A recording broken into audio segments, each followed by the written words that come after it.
wading birds are an ultimate reflection of the health of the Everglades.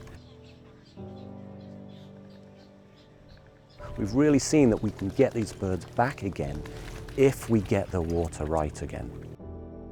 So the Wading Bird Report is a repository of all the information we need of these wading birds in South Florida. So what it consists of is the nesting information and foraging information that we need about wading birds to help us restore the Everglades.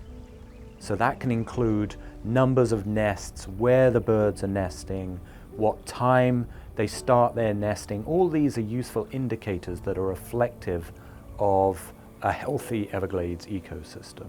Wading birds are really important indicator species for a number of reasons. One of the main reasons is they're extremely easy to see.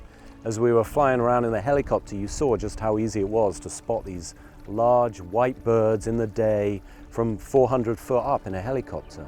And because they congregate in large foraging flocks and in colonies, tens of thousands of birds strong, we know where the birds are, we know how they're responding to hydrologic conditions.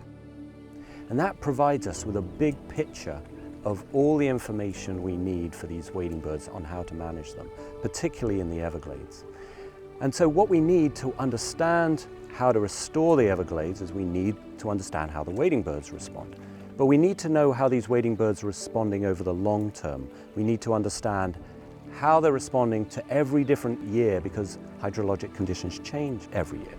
And their nesting and foraging responses are reflective of historic conditions prior to drainage of the Everglades. We can use them to help teach us how to restore the Everglades. So if conditions aren't right for the birds, we know that the conditions aren't right for the Everglades.